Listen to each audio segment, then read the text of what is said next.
Halo semuanya, selamat datang di platform petualangan, bermain, dan belajar.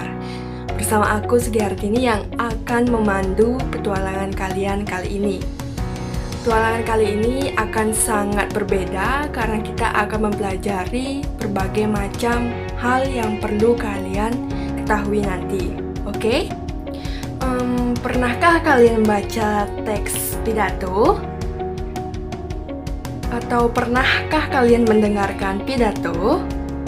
Atau mungkin belum pernah membaca ataupun mendengarkannya? Nah, materi kali ini akan berhubungan nih dengan pidato. Namun, kali ini saya akan mengajak kalian untuk lebih fokus belajar mengenai pidato persuasif. Tujuan pembelajaran kita kali ini yaitu setelah menyimak contoh pidato persuasif, kita dapat mengidentifikasikan gagasan, pikiran, atau pesan dalam pidato persuasif. Jadi, sebelum masuk ke materi, kita akan mengenal konteks terlebih dahulu antara pidato dengan ceramah. Nah, kalian tahu tidak perbedaan dari kedua konteks tersebut? Jadi perbedaannya yaitu sebagai berikut. Ini merupakan pengertian dari pidato dan ini merupakan pengertian dari ceramah. Tidak hanya perbedaan, tentunya juga ada persamaan dari kedua konteks tersebut, yaitu sama-sama berbicara di depan umum atau depan orang banyak.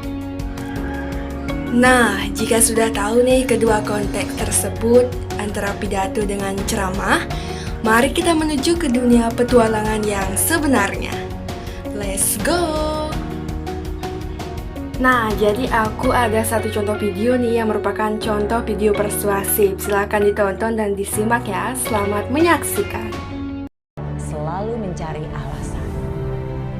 Bukannya saya nggak mau, tapi keluarga yang nggak kasih restu. Bukannya saya nggak bisa kerja, tapi atasan saya tuh yang kasih target saya enaknya. Bukannya saya menunda-nunda, tapi emang waktunya yang nggak ada. Bukannya saya nggak mau bahagia, tapi bagaimana mungkin saya bisa bahagia? Pasangan di rumah selalu marah-marah. Hari ini saya belum sukses soalnya nggak ada kesempatan, nggak ada uang, nggak ada waktu, nggak ada dukungan, nggak ada keterampilan. Ya, versinya sih mungkin berbeda-beda, tapi ujung-ujungnya sih sama aja. Alasan. Coba deh sekali-kali kamu dengar apa yang baru saja kamu ucapkan. Apakah kamu nggak merasa bosan? Setiap kali selalu menyalahkan keadaan. Setiap kali selalu memberikan alasan. Seakan-akan kamu adalah korban. Padahal semua itu terjadi ya karena kamu sendiri. Ingat, alasan itu hanyalah untuk orang lemah. Alasan itu hanyalah untuk orang yang tidak bisa menerima realita. Orang gagal akan selalu menyalahkan segalanya. Salah customernya, salah atasannya, salah keadaannya, salah keluarganya, istrinya, anaknya, tetangganya. Semua salah. Kecuali dirinya. Kamu mungkin tertawa, tapi jangan-jangan kamu begitu juga. Selama kamu masih terus bersembunyi di balik alasan, kamu tidak akan bisa mengubah masa depan. Kalaupun itu pernah terjadi, inilah saatnya kamu sadar diri. Sadar bahwa hari ini akan berbeda. Sadar bahwa kamu harus berhenti menyalahkan keadaan, berhenti mengasihani diri sendiri, siap menghadapi kenyataan, siap mengubah masa depan. Kesuksesan kamu adalah tanggung jawab kamu. Kegagalan kamu adalah tanggung jawab kamu. Dan kalau itu tanggung jawab kamu, berarti kamu bisa mengubahnya. Kalau kamu yang menyebabkan itu terjadi, berarti kamu yang memegang kendali. Jadi hari ini, buatlah tekad dan putuskan. Tidak ada lagi alasan, tidak ada lagi keraguan, tidak ada lagi penyesalan. Apapun yang terjadi, berjanjilah, saya akan selalu cari jalan. Karena hidup saya adalah tanggung jawab saya. Nah, setelah menonton contoh video tadi, mari kita mulai mengulasnya. Untuk itu, yuk cepat kita naik bus ke lokasi berikutnya. Hore! Selamat bersenang-senang! Nah, kita telah sampai nih pada struktur pidato persuasif.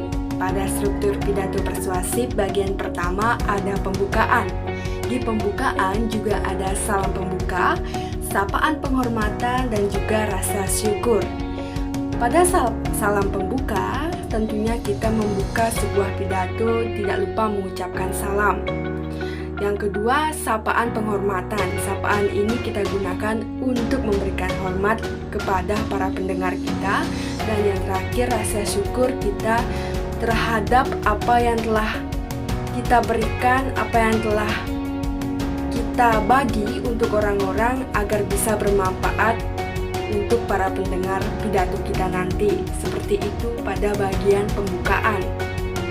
Nah, dari bagian pertama kita akan beralih ke bagian kedua, yaitu pada isi sebuah pidato, di mana dalam isi pidato terdapat gagasan, arahan, dan juga pesan, yaitu hal-hal penting yang akan kita sampaikan dalam pidato kita nanti untuk para pendengar pidato yang kita sampaikan. Seperti itu pada bagian kedua, yaitu pada isi pidato. Yang terakhir pada bagian ketiga, itu ada penutup pada pidato persuasif yang isinya itu ada harapan, ucapan terima kasih, dan juga salam penutup.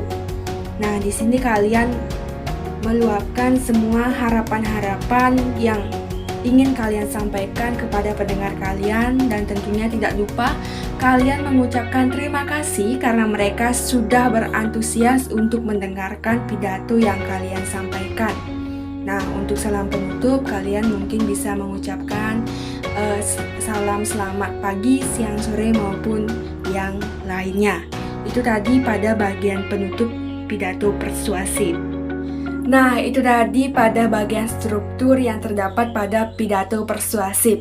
Selanjutnya kita akan beralih ke bagian kebahasaan yang terdapat pada pidato persuasif.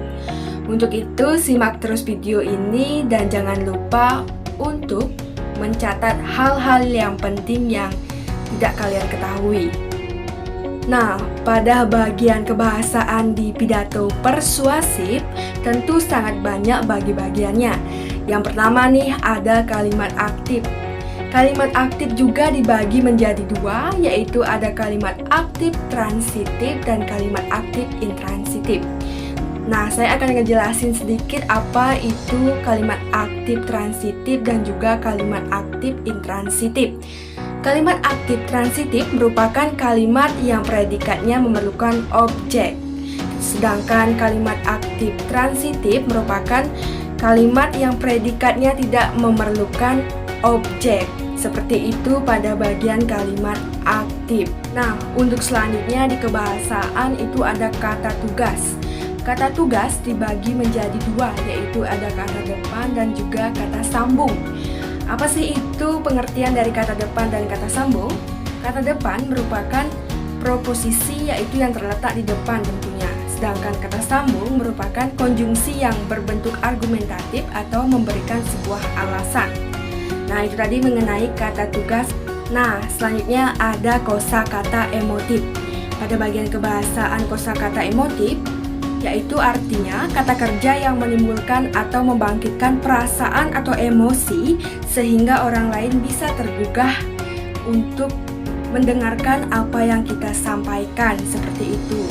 Untuk selanjutnya ada sinonim atau padanan kata.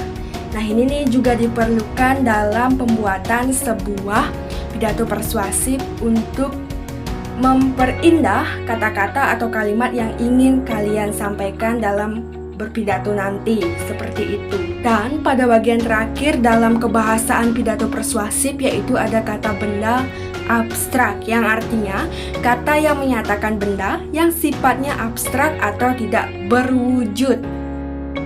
Nah, itu tadi mengenai kebahasaan. Selanjutnya akan saya kasih contoh kembali, yaitu naskah pidato persuasif. Silakan dibaca dan silakan dipahami berdasarkan apa yang telah saya jelaskan tadi.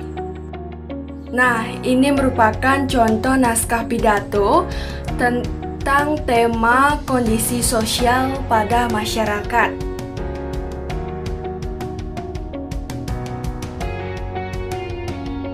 Nah, itu tadi mengenai naskah pidato. Selanjutnya silakan nih kalian catat hal-hal yang tidak kalian ketahui untuk kalian cari tahu nanti arti mengenai hal-hal yang tidak kalian ketahui tersebut. Selanjutnya, sebelum kita mengakhiri, saya ada titipan tugas untuk kalian, yaitu tugasnya buatlah proyek video tentang pidato persuasif dengan tema bebas dan sekreatif mungkin. Silakan dikerjakan dan dikerjakan dengan sekreatif mungkin. Selamat bekerja. Nah, sekian dulu petualangan kita hari ini. Semoga petualangan ini menambah wawasan untuk kalian dan sampai jumpa.